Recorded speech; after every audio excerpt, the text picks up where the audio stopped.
मुंबई की झोपड़पट्टी में रहने वाला मोंटी पर्थ में पहुंचकर झंडे गाड़ रहा है। कोई कह रहा है राइज ऑफ जायसवाल है, कोई कह रहा है स्टार इन मेकिंग है। मैंने गिलक्रिस्ट का सुना, जो कि हर लेफ्ट हैंडेड बैट्समैन के लिए आइडियल माने जाते हैं। उन्होंने कहा कि Jaiswal arrived here with huge reputation and he proved in his debut match in Australia.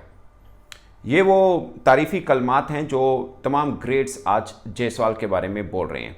और बहुत से फ़ैन ये सोच रहे होंगे, खासकर पाकिस्तानी फ़ैन, कि एक सेंचुरी ही तो मारी है, इसमें इतना बढ़ावा देने की क्या ज़रूरत है।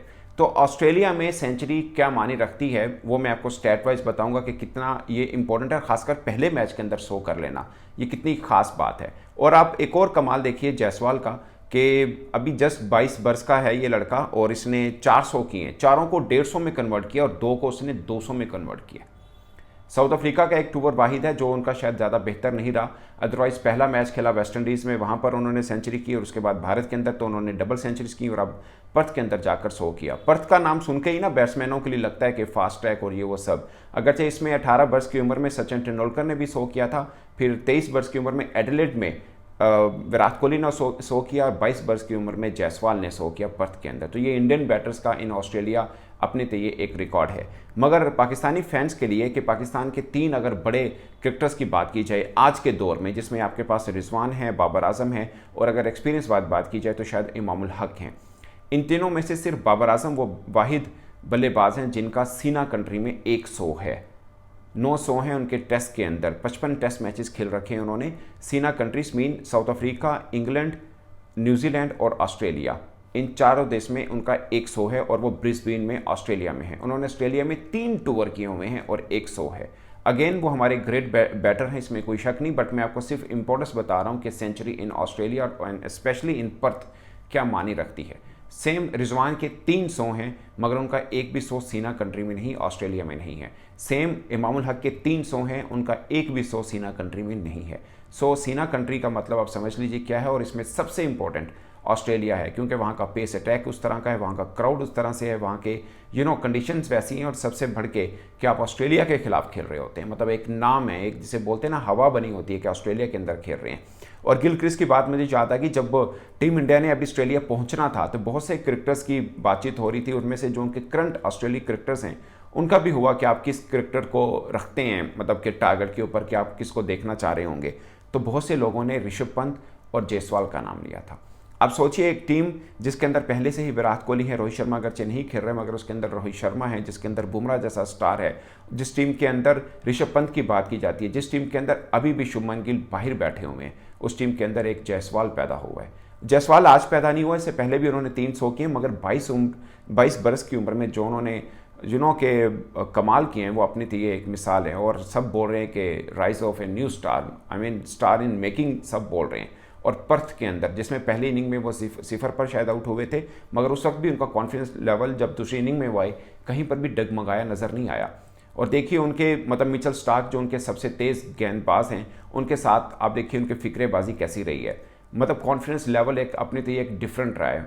सोचें कि अगर पाकिस्तान का कोई एक बल्लेबाज, एक नया बल्लेबाज आकर ऑस्ट्रेलिया में 100 करता है तो हमें इसकी इंपॉर्टेंस का किस तरह से होगा। सेम इसलिए इंडिया इस चीज़ को सेलिब्रेट कर रहा है कि उनके जायसवाल ने 150 रन किया है। और आप उनकी स्टोरी देखिए, बहुत से लोगों को मालूम भी होगा कि कैसे झोपड़पट्टी में रहकर वो क्रिकेट खेलता रहे और क्रिकेट में भी एक टेंट के अंदर रहता है जहाँ पर पानी भी आता था। और वो बता रहे थे बहुत से सीनियर्स उसको मारते भी होते थे मगर उनके मन में एक बात थी कि उनको क्रिकेटर बनना है। और शायद उस वक्त उसने भी ना सोचा होगा कि वो ऐसा क्रिकेटर बनेगा कि दुनिया भर के बड़े नामवर क्रिकेटर उसके बारे में बातचीत करेंगे। और उम्र कितनी है, सिर्फ 22 बरस की।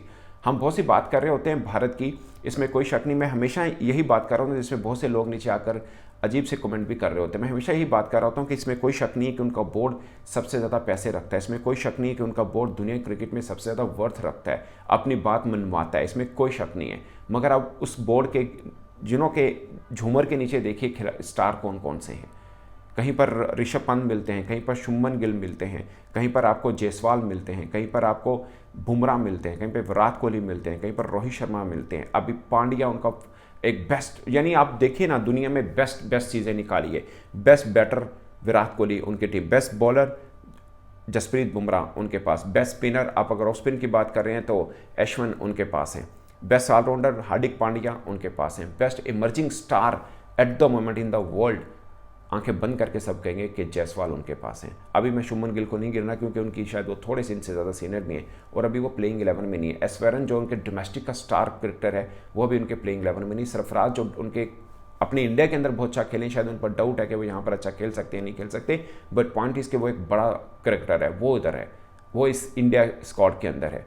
मतलब सोचिए ना कि कितने बड़े बड़े नाम एक टीम के साथ जुड़े हैं। और मुझे रिकी पोंटिंग की वो बात याद आ गई, उन्होंने बोला कि ये 1.25 अरब 1.5 अरब आबादी से निकल कर एक 11 के स्क्वाड के अंदर आना, आप समझ लीजिए कि पूरे जिसे बोलते हैं ना नपीतुला प्लेयर होगा, कोई हल्का फुल्का नहीं होगा, जो भी आएगा। तो ये बात है। खैर ये इंडिया पहले भी इतनी वादी का था, अब पिछले 10-12 बरस से जो भी क्रिकेटर आ रहा है अपने तो एक बड़ा स्टार आ रहा है। मिसाल के तौर पर आप एक को सोचते हैं कि विराट कोहली चला गया तो होता है कि यानी यार शुभमन गिल एक नया आ गया, या ऋषभ पंत है वो उनकी जगह ले सकते हैं। फिर पता नहीं चलता बीच में से फ्रॉम नो वेयर आकर जायसवाल आते हैं। मैं वर्ल्ड कप कवर कर रहा था, T20 वर्ल्ड कप, बहुत नाम हुआ था इस बंदे का कि यार ये बंदे को मीन के प्लेइंग लेवल में डाला जाए। मतलब ऐसा जिसकी प्रेडिक्शन पहले की जा रही थी कि बड़ा स्टार है, इसको चांस मिलना चाहिए, इसको खिलाना चाहिए। और दूसरा एक खास देखिए 34 सिक्सेस हैं इस कैलेंडर ईयर में, जो कि टेस्ट क्रिकेट में सबसे ज़्यादा, एक कैलेंडर ईयर में सबसे ज़्यादा 6 हैं इस बंदे के, छक्के हैं इसके। और अभी मजीद तकरीबन 2 मैचेस तो इस साल के कैलेंडर ईयर में उनके पास पड़े हुए हैं। तो आप अंदाज़ा कर लें कि और इतने कितने मतलब छक्के मारने हैं और कितना और रिकॉर्ड बनाना है, शायद एक आधा 100 और भी कर ले किसी मैच के अंदर। बट जैसा प्लेयर है, भले वो भारत का है, बट जैसे खेल रहा था देख के मज़ा आया। और मुझे फिर अगेन, मैंने पहले भी एक व्लॉग में जिक्र किया मोहम्मद यूसुफ का, जो पाकिस्तान के साबिक कप्तान है। उनके एक प्रेस कॉन्फ्रेंस में वो अंडर 19 की टीम अनाउंस कर रहे थे, अंडर 19 के लड़के उनके साथ थे, शायद वो कोच थे उस वक्त। तो उन्होंने उस वक्त प्रेडिक्शन की थी, ये शायद एक साल पहले की बात है, 2023 में इस बंदे का डेब्यू हुआ है, अब 2024 है, सिर्फ 2 बरस के अंदर सारी कहानी एकदम चेंज हो गई। मगर मोहम्मद यूसुफ ने उस वक्त कहा था, ये उस वक्त स्ट्रगल कर रहे थे साउथ अफ्रीका के अंदर, तो मोहम्मद यूसुफ ने कहा था यहाँ पर भी छोटा खेल रहा है मगर अच्छा खेल रहा है, बट जिस दिन ये लड़के को थोड़ी सी बेटर कंडीशन मिल गई तो ये देखिएगा ये बहुत अच्छा खेलेगा। ये बात मोहम्मद यूसुफ ने जायसवाल के बारे में उस वक्त की थी जब कोई जायसवाल के बारे में उस तरह जिक्र नहीं कर रहा था।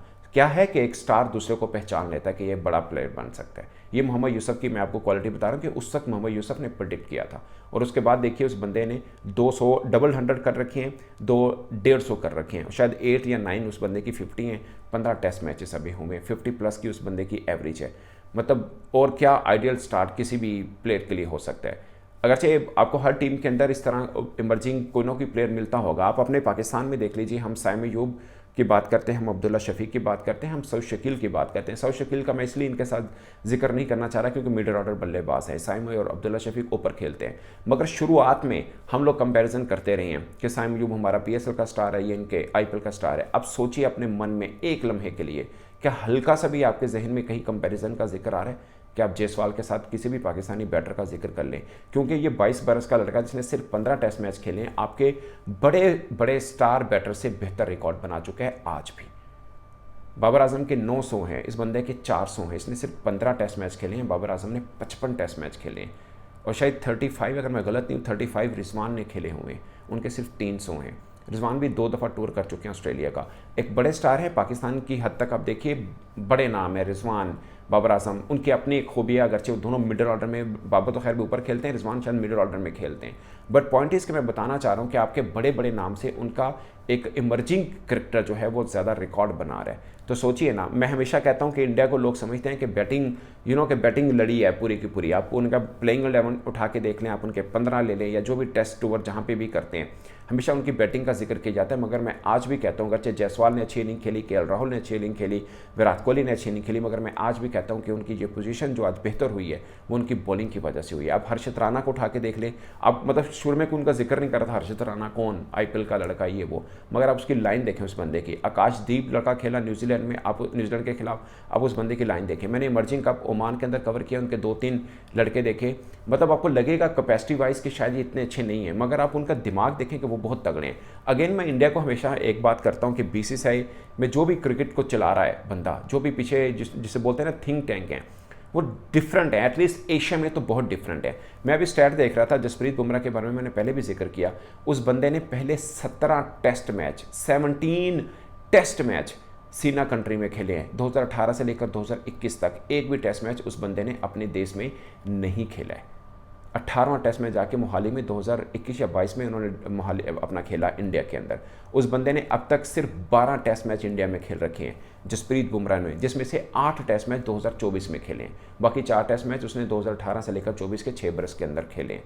क्या वजह है कि फास्ट बॉलर है, इंडिया के अंदर क्या स्पोर्ट मिलनी है। ये आप इस कॉन्टेक्स्ट में देखें, जब इंजमामुल हक की टीम हुआ करती थी, आपके पास मोहम्मद समी था, आपके पास शुएब अख्तर था, आपके पास आसिफ था, आपके पास शब्बीर था, आपके पास और भी बड़े बड़े नाम थे, मगर आप 300 एक बैटर से करवाते रहे। मुल्तान में सहवाग ने किया, 200 शायद रावलपिंडी के अंदर ड्राइवर ने किया। क्या आपके पास इतने पेस बैटरी होती थी और इनको खिलाने के बावजूद आप विकेट पार्टी बनाते थे। मैं सिर्फ एक थिंकिंग की बात कर रहा हूँ, थोड़ी पुरानी उस दौर की बात करें जब हमारी क्रिकेट आज की निस्बत थोड़ी बेहतर हुआ करती थी। अब आप जायसवाल के ऊपर आ जाइए, 15 टेस्ट मैच इस बंदे ने खेल रखे हैं, जिसमें से 10 टेस्ट मैच उसने भारत में खेले हैं। आप इस तरह कोई भी कितना भी बड़ा स्टार हो, अगरचे उसका डेब्यू वेस्टइंडीज़ में हुआ, उसमें भी उसने 150 रन कर दिए थे। उसके बाद वो साउथ अफ्रीका गया, वहाँ पे उसने रन नहीं किए, फिर इंडिया में ही खिलाया उसको सारे के सारे मैचेस खिलाए और उसका कॉन्फिडेंस लेवल बेहतर हुआ। 2 डबल 100 उसने इंग्लैंड के खिलाफ किया, ठीक है। और उसके बाद अब पर्थ के अंदर वो बंदा 150 स्कोर कर गया। पॉइंट इज कि आप किसी प्लेयर को, भले वो कितना ही बड़ा क्यों ना हो या बन सकता हो, आपको लगता है, आप उसको ग्रूम करते हैं। अब इसको उस सिनेरियो में देखिए, हमने सामी जोब को, मैंने वो टूर कवर किया दिसंबर 2023 में, जब सामी जोब को हमने टेस्ट में पहली दफ़ा डाला था। उस वक्त सिलेक्शन कमेटी ने कहा था कि हम इनको सिर्फ ग्रूम करने के लिए टीम के अंदर डाल रहे हैं, हम इनको खिलाएंगे शायद नहीं, वो इसलिए कि हम इसको 2 साल टीम के साथ रखना चाह रहे हैं और हमें लगता है कि ये एक अच्छा स्टार है और टेस्ट के अंदर बड़ा नाम पाकिस्तान का कर सकता है। मगर सिडनी के अंदर हमने इसको टेस्ट मैच खिला दिया था। उसी टूर के अंदर उसने मतलब कोई ज़्यादा रन नहीं किए थे, शायद डबल फिगर में भी नहीं किया था। एक में शायद 0 पे आउट था, एक में उसने छक्का मारा था, फिर आउट हो गया था, वो ऐसा कुछ मैं भूल रहा हूँ, बट बड़ी इनिंग नहीं खेली थी, ये मैं श्योर हूँ। पॉइंट इस कि आपने पहला ही टेस्ट मैच उसको सिडनी में ऑस्ट्रेलिया के आगे डाल दिया। अगेन ये नहीं कि ऑस्ट्रेलिया के आगे डाल देना कोई मुश्किल काम है, बट पॉइंट इस कि आप पहले प्लेयर्स को ग्रूम कीजिए, थोड़ा सा उसको बनने दीजिए, उसके बाद आप जहाँ मर्जी फेंकिए। कोई भी अब इंडिया के देखिए ना, मैं आपको जसप्रीत बुमराह की एग्जांपल दे रहा हूँ, सारे उन्होंने सेना कंट्री में खिलाई, कॉन्फिडेंस लावा। अब वो दुनिया का बेहतरीन बॉलर है और ये कौन कह रहा है, वो वसीम अकरम, जो खुद अपने लिए दुनिया के बेहतरीन बॉलर रही हैं। और आज भी आप कोई भी फाइनल 11, कोई भी प्लेइंग 11 बना के देख लीजिए दुनिया भर के क्रिकेटर को शामिल करके, उसमें वसीम अकरम का नाम आता है। और वो जिक्र किसका कर रहे हैं, जसप्रीत बुमराह का। क्या है, आपने स्टार बनाया है, कोई भी किसी में बहुत वर्थ होती है, बट उसको आप थोड़ा कंड्यूसिव इन्वायरमेंट भी देते हैं, जैसे इन्होंने जायसवाल को दिया, जैसे इन्होंने बुमराह को दिया। अभी मैं इन 2 क्रिकेटर्स का जिक्र कर रहा हूँ, बाकी को भी उठा के कहानी देख लीजिएगा। सरफराज कितना अच्छा खेला है, उसको यहाँ पे नहीं खिला दे कि शायद शॉर्ट पिच में फंसता है। मुझे अभी भी याद है जब पाकिस्तान T20 वर्ल्ड कप खेलने से पहले इंग्लैंड का टूर किया था, उस वक्त एक खबर सामने आई थी, मतलब मुझे पता चला था कि रिजवान ने कहा अपनी टीम मैनेजमेंट में कि आप आजम खान को इस कंडीशन में अभी मत खिलाएं, क्योंकि बाउंसर पे थोड़ा फंसता है आजम खान, जहाँ पे बॉल स्किड होके आएगा ये फंसेगा, बाउंस मिलेगा फंसेगा। मगर उसको खिलाया गया और वुड का एक बाउंसर उसके करियर खा गया आजम खान का। दोबारा उसको पाकिस्तान टीम में आपने उस तरह से देखा नहीं है। ये थिंकिंग होती है जो आप बनाते हैं किसी प्लेयर को बनाने के लिए। अब आजम खान मैं आज भी मानता हूँ T20 में बुरा प्लेयर नहीं, लोग मेरे पे बहुत हंसेंगे, नीचे कमेंट करेंगे, वो अच्छा प्लेयर है, बुरा प्लेयर नहीं है, मगर हमने उसको उस कंडीशन में डाल दिया जहाँ पर शायद वो उस वक्त तैयार नहीं था। ऐसा नहीं है कि वो दोबारा कभी इंग्लैंड में या ऑस्ट्रेलिया में खेल नहीं सकता। पॉइंट इस कि आप उसको थोड़ा कॉन्फिडेंस लेवल देते हैं, वो थोड़ा परफॉर्म करता है, उसके बाद जहाँ मर्जी डाल दें। जैसे अभी जायसवाल की कहानी आपके सामने है, अगर शुरुआत में ही उसका डेब्यू पूरे का पूरा टूर आप उसको बॉर्डर गावस्कर ट्रॉफी में खिला देते तो कहीं पर ऊपर नीचे होता तो उसका कॉन्फिडेंस लेवल गिर जाता।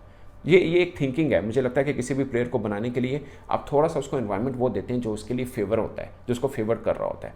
और ये इंडिया की एक अच्छी खूबी है कि वो अपने प्लेयर्स को, जो कि ऑलरेडी एक बड़ा अच्छा प्लेयर होता है, उसको एनवायरनमेंट भी वैसा दे देते हैं कि उसको मजीद पॉलिश किया जाता है और फिर लगातार चांसेस मिलते हैं, जिसके बाद आपको वो स्टार बनता है कि दुनिया भर के लोग उसके बारे में बातें कर रहे होते हैं, जैसे आज जायसवाल के बारे में कर रहे हैं। इस पर दोस्तों आप अपनी राय कमेंट बॉक्स में ज़रूर बताइएगा। मेरी तरफ से इतना ही, इजाज़त दीजिए, अल्लाह हाफिज़।